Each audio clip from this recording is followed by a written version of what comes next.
Alright, here we are, Chapter 2 of Book Lovers. On the airplane, Libby insists we order Bloody Marys. Actually, she tries to pressure me into taking shots, but she settles for a Bloody Mary and a plain tomato juice for herself. I'm not a big drinker myself, and morning alcohol has never been my thing. But this is my first vacation in a decade, and I'm so anxious to chug the drink in the first 20 minutes of our flight. I don't like traveling, I don't like time off work, and I don't like leaving my clients in the lurch. Or in this case, one rather indispensable client. I spent the 48 hours pre-takeoff alternating between trying to talk Dusty down and pump her up. We've already bumped the deadline for her next book back 6 months, and if she can't start getting her editor pages this week, the whole publishing schedule will be thrown off. She's so superstitious about the drafting process that we don't even know what she's working on, but I fire off another encouraging, "You can do it" email on my phone anyway. Libby shows me a pointed look, brow arched. I set my phone down and hold up my hands, hoping to signal I'm present. "So," she says, appeased, and drags her cartoonishly large purse onto the folding tray table. "I figure now is as good a time as any to go over the plan." She fishes out an actual full-sized folder and flops it open. "Oh my god, what is that?" I say. "Are you planning a bank robbery?" "Heist, sissy. Robbery sounds so declasse, and we're going to be wearing three-piece suits the whole time," she says, not missing a beat as she pulls out two identical laminated sheets with the typed heading, "Life-Changing Vacation List." "Who are you and where did you bury my sister?" I ask. "I know how much you love a checklist," she says brightly, "so I took the liberty of crafting one to create our perfect small-town adventure." I reach for one of the sheets. "I hope number 1 is dance atop a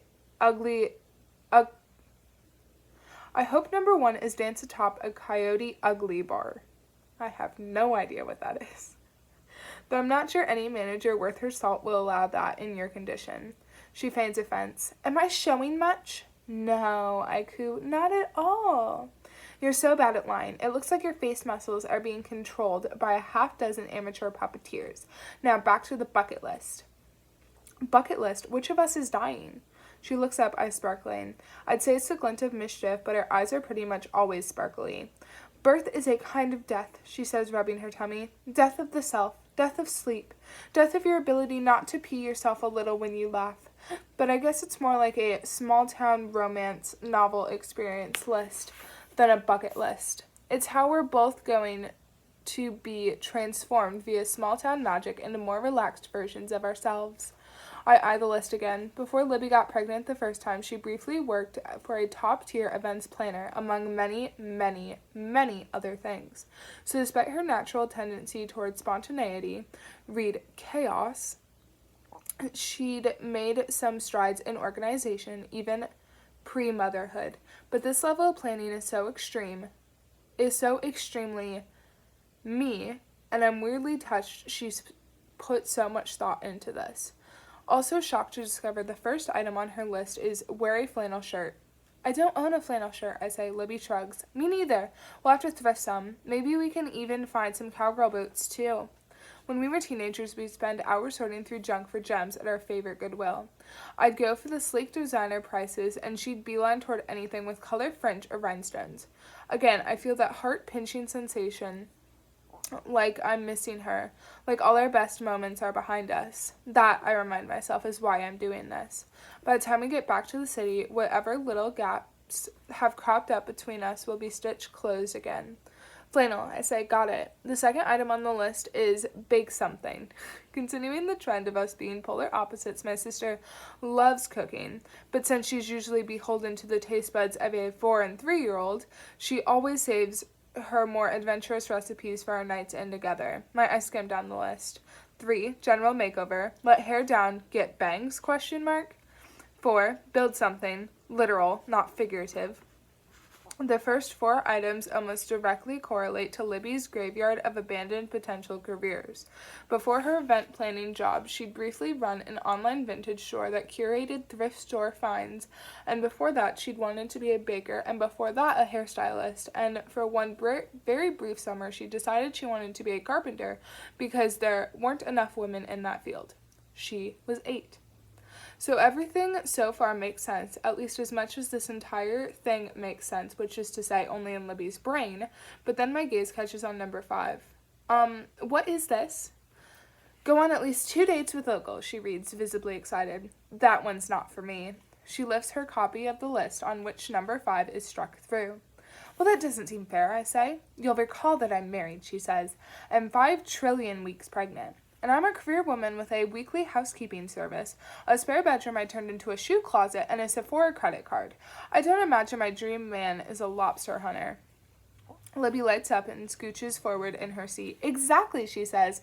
Look, Nora, you know I love your beautiful, Dewey Decimal, organized brain, but you date like you're shopping for cars. Thank you, I say. And it always ends badly. Oh, thank God, I clutch my chest. I was worried that wouldn't come up soon. She tries to turn in her seat and grabs my hand on the armrest between us. I'm just saying you keep dating these guys who are exactly like you, with all the same priorities. You can really shorten that sentence if you say, just men I'm compatible with. Sometimes opposites attract, she says. Think about all your exes. Think about Jacob and his cowgirl wife.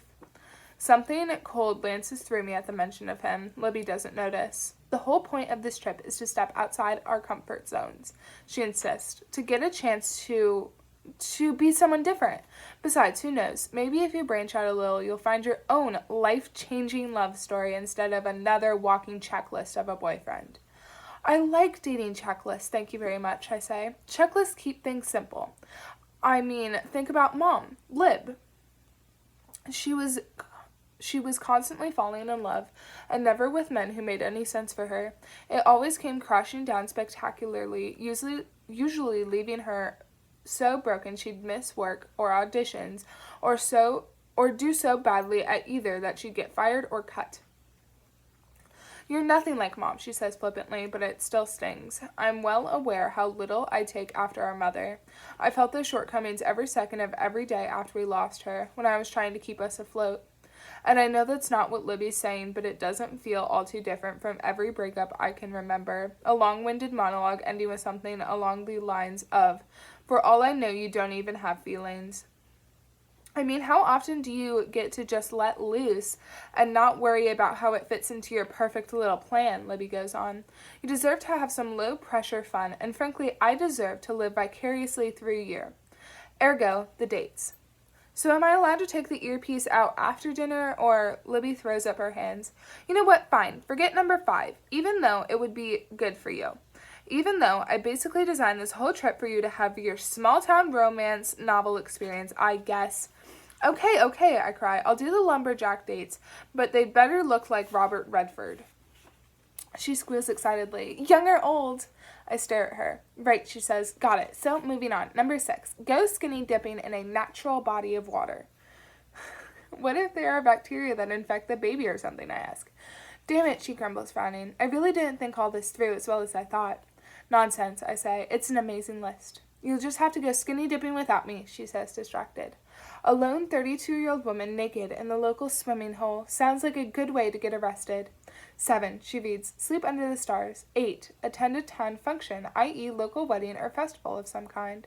I find a Sharpie in my bag and add funeral, breeze, ladies' night at the local roller rink. Trying to meet a hot ER doctor, are we, Libby says, and I scratch out the part about the roller rink. Then I notice number 9, ride a horse. Again, I wave vaguely toward Libby's stomach. I cross out ride and change it to pet, and she gives a resigned sigh. 10, start a fire. Controlled. 11, hike, question mark, question mark, question mark, question mark. Worth it, question mark, question mark, question mark. It doesn't write out the question marks, but I feel like those were important, so. When she was 16, Libby had announced she'd be following her boyfriend out to work at Yellowstone for the summer, and Mom and I had howled with laughter. If there was one thing all Stevens girls had in common, aside from our love of books, vitamin C serums, and pretty clothes, it was our avoidance of the great outdoors. The closest we ever came to hiking was a brisk walk in Central Park's Ramble, and even then there were usually paper bowls filled with food truck waffles and ice cream provided.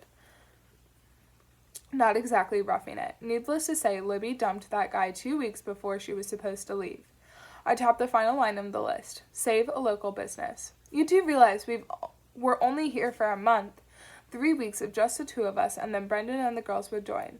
We've got a steep discount by staying so long, though how I'll make it past week 1, I have no idea. The last time I traveled, I went home after 2 days. Even letting my mind wander toward that trip with Jacob is a mistake. I jerk my focus back to the present. This won't be like that. I won't let it. I can do this, for Libby. They always save a local business in small-town romances, she's saying. We literally have no choice. I'm hoping for a down-on-its-luck goat farm.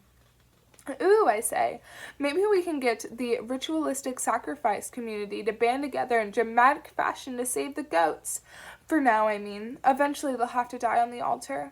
Well, of course, Libby takes a swig of tomato juice. That's the biz, baby.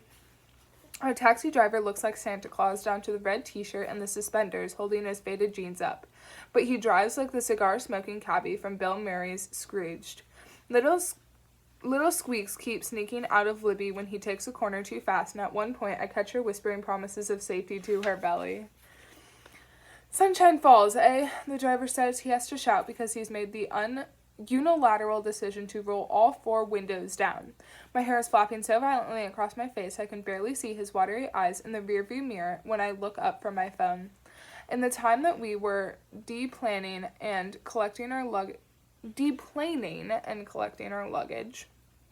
a full hour despite the fact that our flight was the only arrival in the dinky airport. The number of messages in my inbox has doubled. It looks like I just got back from an 8-week stranding on a desert island. Nothing makes a coterie of already neurotic writers quite so neurotic as publishing's annual slow season. Every delayed reply they get seems to trigger an avalanche of, "Does my editor hate me? Do you hate me? Does everyone hate me?" "Yep," I shout back to our driver. Libby has her head between her knees now. "You must have family in town," he screams over the wind. Maybe it's the New Yorker in me, or maybe it's the woman, but I'm not about to announce that we don't know anyone here. So I just say, "What makes you say that?" "Why else would you come here?" he laughs, whipping around a corner. When we slow to a stop a few minutes later, it's all I can do to keep from bursting into applause like someone whose plane just made an emergency landing. Libby sits up woozily, smoothing her gleaming, miraculously untangled hair. Where are we?" I ask, looking around. There's nothing but shaggy, sun-blanched grass on either side of the narrow dirt road. Ahead it ends abruptly, and a meadow slopes upward, brittled with sprays of yellow and purple wildflowers.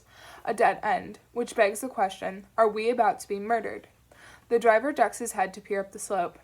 Goody's Lily's cottage just over the hill. Oh my lord, I can't read right now. Libby and I duck our heads too, trying to get a better look. Halfway up the hill, a staircase appears out of nowhere. Maybe staircase is too generous a word. Wooden slats cut a path into the grassy hillside with a series of small retaining walls. Libby grimaces. The listing did know it wasn't wheelchair accessible. Did it also mention we need a ski lift? Santa has already gotten out of the car to wrestle our luggage from the trunk. I clamber after him into the brilliant sunlight, and the heat instantly making my all-black travel uniform feel stiflingly thick.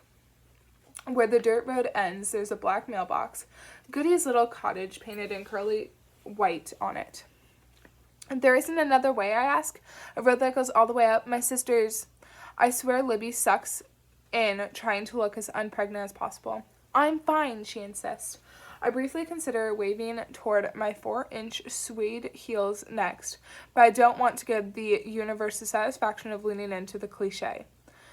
"Afraid I can't get you any closer," he replies as he climbs back into the car. "An acre or 2 back is Sally's place. That's the second closest road, but still a good ways further." He holds his business card out the window. "If you need another ride, use this number." Libby accepts a scrap of paper, and over her shoulder I read, "Hardy Weatherby, Taxi Services and Unofficial. Once-in-a-lifetime tours." Her bark of laughter is lost beneath the roar of Hardy Weatherby's car reversing down the road like a bat out of hell. Well, she winces, hunching her shoulders. Maybe you should take your shoes off? With all our luggage, it's going to take more than one trip, especially because there's no way Libby's carrying anything heavier than my heels. The climb is steep, the heat sweltering, but when we crest the hill and see it, it is perfect. A winding path through shaggy, overgrown gardens to a small white cottage, its peaked roof a lovely burnt sienna. Its windows are ancient, single-paneled, and shutterless, and the only accent on the wall visible to us is a pale green arc of vines painted over the first-floor window. At the back of the house, gnarled trees press close, forest extending as far as I can see, and off to the left in the meadow, a gazebo twined with wild grape stands within a smaller copse of trees. Sparkling glass shard wind chimes and cutesy bird feeders sway in the branches, and the path cuts past a row of flowering bushes, carving onto a footbridge and then disappearing into the woods on the far side. It's like something out of a storybook. No, it's like something out of Once in a Lifetime. Charming, quaint, perfect. Oh my gosh! Libby juts her chin toward the next few steps. Do I have to keep going? I shake my head, still catching my breath. I could tie a bedsheet around your ankle and drag you up. What do I get if I make it to the top? To make me dinner? I say. She laughs and loops her arm through mine, and we start up the final steps, inhaling the softly sweet smell of warm grass. My heart swells. Things already feel better than they have in months. It feels more us, before things amped up with my career and Libby's family, and we fell into separate rhythms. In my purse, I hear my phone chime with an email and resist the urge to check it. Look at you, Libby teases, stopping to smell the literal roses. I'm not city Nora anymore, I say. I'm laid back, go with the flow. No, my phone chimes again, and I glance towards my purse, still keeping pace. It chimes twice more in quick succession and then a third time. I can't take it. I stop, drop our bags, and start digging through my purse. Libby gives me a look of wordless disapproval. Tomorrow, I tell her, I'll start being that other Nora tomorrow. As different as we are, the second we start unpacking, it could not be more obvious that we're cut from the same cloth. Books, skincare products, and very fancy underwear.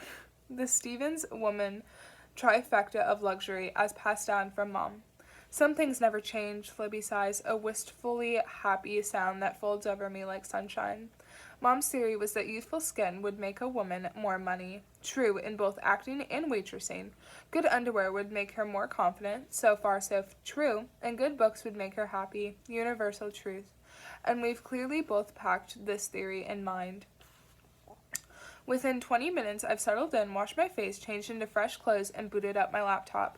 Meanwhile, Libby put half her stuff away, then passed out on the king-size bed we're sharing, her dog-eared copy of Once in a Lifetime face down beside her on the quilt.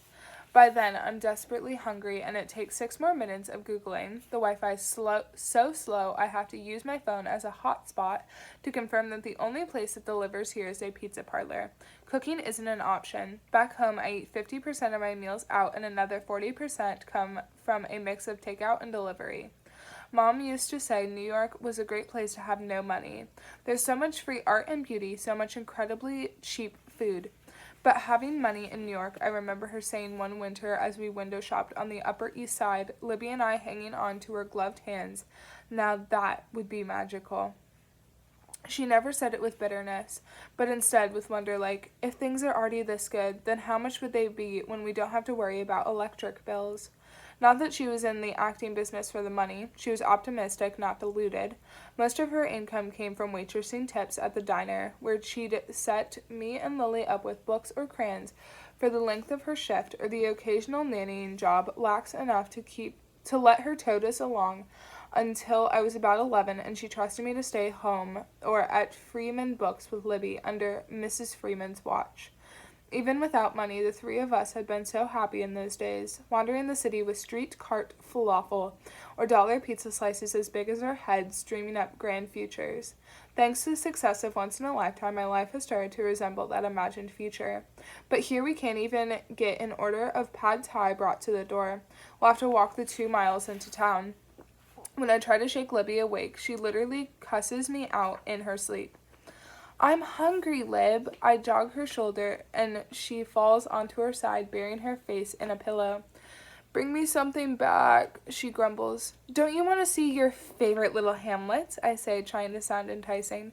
Don't you want to see the apothecary where old man Whittaker almost overdoses?